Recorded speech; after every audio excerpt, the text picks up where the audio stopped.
আচ্ছা, এখন আমরা 15 নাম্বারটা করি, অনেক মনোযোগ দাও।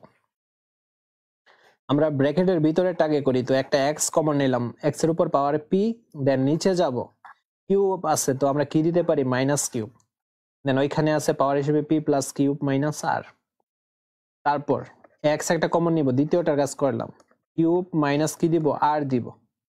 ওকে, তো পাওয়ার হিসেবে কি আছে, cube plus r minus p, এটা আছে। তারপর আবার এখানে কি আছে, ইনটু। ওকে, দেন দেখো এই যে একটা x কমন নিলাম, এটার কাজ করতেছি, r মাইনাস কি হবে, r মাইনাস p, দেন r প্লাস p মাইনাস এই যে কিউব। ওকে, আর এটাকে অবশ্যই বাম পক্ষ দিতে হবে, বাম পক্ষ। দেন দেখো এখানে কোন সূত্রের মাধ্যমে ফেলানো যায় না, তো আমরা p দ্বারা এই সবটাকে একবার গুণ করব। হ্যাঁ, p দ্বারা এই p কে গুণ করলে কি হবে, p স্কয়ার, দেন এখানে প্লাস আছে, প্লাস দিলাম, p দ্বারা q কে গুণ করলে কি হবে, p কিউব, আমরা জানি পাওয়ারে পাওয়ারে গুণ হয়ে যায়। দেন p দ্বারা r কে গুণ করব, কি হবে, p r, আর সামনে চিহ্নটা কি, মাইনাস, এই যে p r দিলাম, p এর কাজ শেষ। আবার মাইনাসের কিউব দ্বারা এই সবটাকে গুণ করব, তো মাইনাসের কিউব দ্বারা এই p কে গুণ করলে কি হবে, মাইনাসের এই যে p কিউব। তারপর মাইনাসের কিউব দ্বারা r কে গুণ করলে কি হবে, মাইনাসের প্লাসের মাইনাস, আর কিউব কিউব কি হবে, কিউব স্কয়ার। ঠিক আছে, মাইনাসের কিউব দ্বারা একবার p কে গুণ করলাম, মাইনাসের কিউব দ্বারা একবার q কে গুণ করলাম, আবার মাইনাসের কিউব দ্বারা একবার মাইনাসের r কে গুণ করব, মাইনাসে মাইনাসে কি প্লাস, আর কি হয়ে যাবে, কিউব, আর r হয়ে যাবে। ওকে, x এর কাজটা বুঝছো। এখন আমরা আবার দ্বিতীয় যে তোমার বেসটা ওইটার কাজ করি, তাহলে বুঝতে পারবে আর 100%। আমরা একটা x নিলাম, দেন উপরে দেখো এই কিউব দ্বারা একবার কিউবকে, এই কিউব দ্বারা একবার কিউবকে গুণ করি, কিউব কিউব কি হয়ে যাবে, কিউব স্কয়ার। দেন আবার কিউব দ্বারা এই প্লাসের আর কে গুণ করব, কি হবে, প্লাসের কিউব আর। দেন আবার কিউব দ্বারা এই মাইনাসের পি কে একবার গুণ করব, প্লাসে মাইনাসে মাইনাসের এই যে কিউব পি, কিউবের কাজ শেষ। এখন মাইনাসের আর দ্বারা এই সবটাকে আবার গুণ করব, মাইনাসের আর দ্বারা এই কিউবকে গুণ করলে কি হবে, মাইনাসের আর কিউব। দেন মাইনাসের আর দ্বারা এই প্লাসের আর কে গুণ করলে কি হবে, মাইনাসে প্লাসে মাইনাস, দেন আর আর কি হবে, আর স্কয়ার।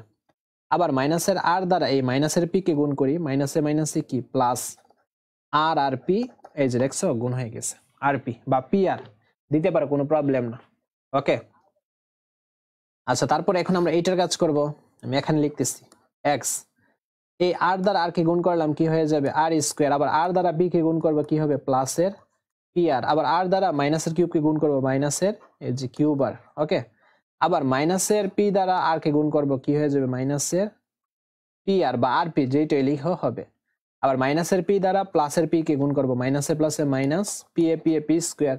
মাইনাসের পি দ্বারা মাইনাসের কিউব কে গুণ করবো, দুইটার চিহ্নই মাইনাস, কিন্তু মাইনাসে মাইনাসে কি হবে, প্লাস, আর পি আর কিউব গুণ দিলে হবে পি কিউব। ওকে, তো আমরা মূলত এক্স এর কাজটা দেখছো, এক্স এর কাজটা কিন্তু করে ফেললাম, পাওয়ারের যে গুণের কাজটা। এখন আমরা আরেকটা কাজ করতে পারি, যে এখানে যে এটা করলাম, এটার মধ্যে কোনো যোগ বিয়োগ করা যায় কিনা, করলে একটু ছোট হয় আর কি, বা না করলেও প্রবলেম নেই এই লাইনে, তবে একটু ছোট করি আমরা। এই যে মাইনাসের পি কিউব প্লাসের পি কিউব কাটাকাটি, আর কোনো কিছু কাটাকাটি করা যায় না, জাস্ট এটা লিখলাম, পি স্কোয়ার মাইনাস যা যা থাকে তা লিখবো, কিউ স্কোয়ার প্লাস কিউ আর। ওকে, দেন আমরা এটার কাজ করি, দেখো এক্স কাটাকাটি কি যায় কিনা দেখি আমরা। এই যে মাইনাসের আর কিউব প্লাসের আর কিউব বা কিউ আর কাটাকাটি যায়, তো কিউ স্কোয়ার মাইনাসের কিউব পি মাইনাসের আর স্কোয়ার প্লাসের আর পি। হ্যাঁ, তারপর আমরা এখন এটার কাজ করি, এটার মধ্যে কি কাটা যায়, এই যে মাইনাসের পি আর প্লাসের পি আর বা আর পি কাটাকাটি যায়, তো আর থাকে r square minus q r minus p square plus p cube, এই যে এটা থাকে। দেখছো, আমরা জাস্ট কাটাকাটি করে একটু ছোট করে নিলাম আর কি, যোগ বিয়োগ করে। এখন আমরা সবগুলো, যেহেতু বেজ একই রকম এবং এগুলো কি আকারে আছে, গুণ আকারে, পাওয়ার গুলো কি হয়ে যাবে, যোগ হয়ে যাবে। তো p square minus p r minus q square plus q r, এই যে লিখলাম এটা। দেন আমরা এই যে এইটাও লিখবো, তো আমাদের অবশ্যই গুণ বা ইন্টু থাকার কারণে পাওয়ার গুলো কি হয়ে যাবে, যোগ হয়ে যাবে। মাথায় রাখতে হবে যোগ, আর কিউ স্কোয়ার সামনে যোগ, প্লাসে প্লাসে কি প্লাসের কিউ স্কোয়ার প্লাস, আর এখানে কি মাইনাস, প্লাসে মাইনাসে মাইনাসের কিউ পি প্লাস, গুণের প্লাস, আর এখানে মাইনাস, প্লাসে মাইনাসে মাইনাস আর স্কোয়ার প্লাস, আর এখানে কি প্লাস, প্লাসে প্লাসে প্লাসের আর পি। ওকে, তারপর আমরা এখন এইটার কাজ করব। তো প্লাস আর এখানে আর স্কোয়ার সামনে কি প্লাস, প্লাসের আর স্কোয়ার, প্লাস আর এখানে কি মাইনাস, মাইনাসের কিউব আর প্লাস আর এখানে মাইনাস, মাইনাসের কি পি স্কোয়ার, প্লাস আর এখানে প্লাস, প্লাসে প্লাসে প্লাস পি কিউব। দেখছো? এখন দেখো আমরা আবার যোগ বিয়োগ করব, অর্থাৎ কাটাকাটি করব। এখানে পি স্কোয়ার প্লাসের, এখানে পি স্কোয়ার মাইনাসের কাটাকাটি, এখানে মাইনাসের পি আর, আর এই যে দেখো প্লাসের আর পি বা পি আর কাটাকাটি, কিউ স্কোয়ার মাইনাসের প্লাসের কিউ স্কোয়ার কাটাকাটি, কিউ আর প্লাসের মাইনাসের কিউ আর কাটাকাটি, মাইনাসের কিউ পি প্লাসের পি কিউব কাটাকাটি, মাইনাসের আর স্কোয়ার প্লাসের আর স্কোয়ার সবই কাটাকাটি, জাস্ট শূন্য। দেন কোনো কিছুর উপর শূন্য থাকা মানে কি ওয়ান। এটাই হচ্ছে আমাদের ডান পক্ষ, অর্থাৎ বাম পক্ষ ইকুয়ালস টু ডান পক্ষ কি হবে, এই যে প্রমাণিত হবে। সপ্তম থেকে দশম শ্রেণীর ছাত্রছাত্রীরা মাত্র 850 টাকা ইংরেজি, গণিত এবং বিজ্ঞানের কোর্সগুলো করতে পারবেন। তো সপ্তাহে 4টি লাইভ ক্লাস, রেকর্ডেড ক্লাস এবং পরীক্ষা। প্রতিটি অধ্যায়ের টাইপ ভিত্তিক প্রশ্ন। 2013 থেকে 2024 সাল পর্যন্ত বোর্ড কোশ্চেন। অধ্যায় শেষে পাবেন কমপ্লিট নোট, যেখান থেকে 95% কমন পাবেন। তারপর 16 নম্বর অঙ্কে কি বলছে, যদি a to the power x equals to b, b to the power y equals to c এবং c to the power z equals to a হয়, তবে দেখাও যে x y z equals to কি 1। এটা আমাদের প্রমাণ করতে হবে। এখন আমরা দেওয়া আছে দিয়া তথ্যগুলো তুলি আগে। দেওয়া আছে a x টু দি পাওয়ার কি b, এটাকে আমরা 1 নং সমীকরণ ধরে নিলাম, এবং b to the power y equals to c এটাকে আমরা 2 নং সমীকরণ ধরলাম, c to the power z, c to the power z equals to কি a, এটাকে আমরা 3 নং সমীকরণ ধরলাম। হ্যাঁ, এটাকে আমরা 3 নং সমীকরণ ধরলাম। এখন আমাদের কাজ কি, আমরা 1 নং 2 নং 3 নং যে কোনো একটা দিয়ে কাজ করতে পারি, তবে 3 নং দিয়ে কাজ করি আমরা। 3 নং সমীকরণ, 3 নং সমীকরণ হতে পাই, হ্যাঁ 3 নং সমীকরণ হতে পাই এই যে এটা cz ইকুয়ালস টু a। এখন দেখো আমরা কি করতে পারি, এখন দেখো একটু মনোযোগ দাও, এখন আমরা কি করতে পারি দেখো। তো cz equals to a, c এর মান দেখো 2 নং সমীকরণে c এর মানটা কি b to the power y, তো c এর জায়গায় আমরা b to the power y দিব, এই যে b to the power y। হ্যাঁ, c এর জায়গায় আমরা কি দিব, b to the power y, আর উপরে কি আছে z, জাস্ট c এর মানটা বসাইছি, এই যে c এর মানটা কি b to the power y, just মানটা বসাইলাম, দেন a। তারপর আমরা জানি পাওয়ারে পাওয়ারে গুণ হয়ে যায়, এই যে y আর z, then equals to a। তো আবার দেখো এই যে b এর মানটা কি a to the power x, b এর মানটা a to the power x। এখন b এর জায়গায় জাস্ট আমরা a to the power x টা বসাই দিব, আর উপরে কি আছে b y to the power z equals to a। আচ্ছা আমরা এই দিকে আনি, দেন আবার দেখো x b y z, এটা আবার গুণ হয়ে যাবে। আমি তো এখানে একটু ভুল করছি, তো b এর মানটা জাস্ট আমি বসাইছি a to the power x, আর উপরে তো এখানে পাওয়ারটা y z।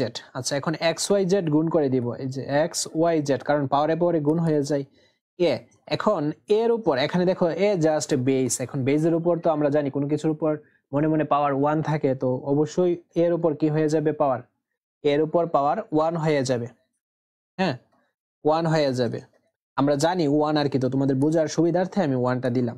এখন আমরা যে একটা সূত্র শিখছিলাম a to the power x equals to a to the power y, মনে আছে সূত্রটা? বেস যদি একই রকম থাকে তাহলে আমরা পাওয়ার গুলা লিখতে পারি x equals to y, same a base একই রকম, তো a বাদ দিব, তো আমাদের কি থাকে x y to the power z equals to 1, বাদ দিয়ে দিব, কি থাকে আমাদের এখন পাওয়ার x y z equals to 1 থাকে। তো এটাই বলছে প্রমাণ করার জন্য, এই যে প্রমাণিত। আচ্ছা 17 নম্বর অঙ্কটা বলছে মান নির্ণয়, অর্থাৎ আমাদের x এর মান বের করতে হবে। তো এখন কিভাবে সম্ভব, আমরা 4 কে ভাঙতে পারি, এই যে 2 দুগুণে 4 উপরে x, 4 কে কিভাবে ভাঙতে পারি, 2 এর উপর 2 দিলে কিন্তু 4 হচ্ছে, এইভাবে ভাঙবো। দেন আমাদের চিন্তা থাকতে হবে যে বেস তো এখানে 2, এইটা আছে, আমাদের বেসটা এখানে 2ই রাখতে হবে।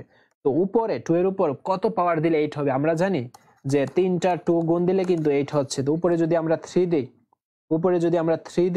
তো 3টা 2 গুণ দিলে কিন্তু 8 হচ্ছে, উপরেটার মতো মিলাতে হবে। আর আমরা মূলত 2 কেন চিন্তা করতেছি, কারণ এখানে 2 আছে, বেস 2 আছে, তো 2 নিয়ে চিন্তা করব। তারপর আমরা কি জানি যে পাওয়ার গুলো গুণ হয়ে যায়, 2 আর x কি হয়ে যাবে 2x, দেন এখানে আছে 2 টু দি পাওয়ার কিউব। তো আমরা এই সূত্রটা ইউজ করব, এই যে a to the power x equals to a to the power y, a বাদ চলে যাবে, তো পাওয়ার গুলো হয়ে যাবে x ইকুয়ালস টু y।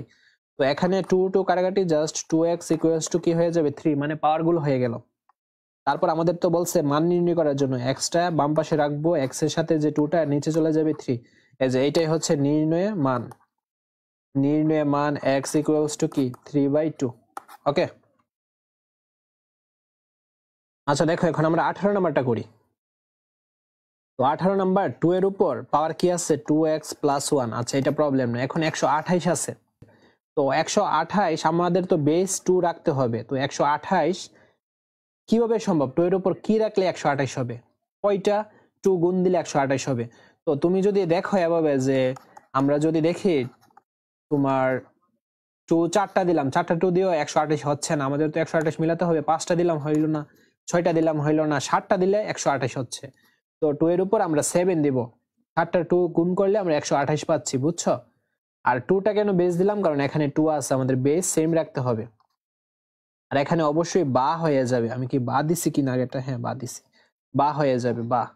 তো 2 2 দেখো বেস বেস বাদ চলে যাবে, যেহেতু বেস গুলো একই রকম। তো পাওয়ার গুলো আমাদের নিতে হবে 2x + 1 ইকুয়ালস টু কি 7। হ্যাঁ, এখন 2x টা বাম পাশে রাখলাম, সমানের পরে কি আছে 7, সমানের আগে প্লাসের 1, সমানের পরে গেলে কি হবে মাইনাসের 1। ওকে, দেন 2x 7 থেকে 1 বিয়োগ দিলে হবে 6। দেন আমাদের x বাম পাশে রাখতে হবে, যেহেতু x এর মান 2টা নিচে চলে যাবে, 6টা উপরে, 3 দুগুণে 6। তো x এর মান আমরা কি পাচ্ছি 3 পাচ্ছি।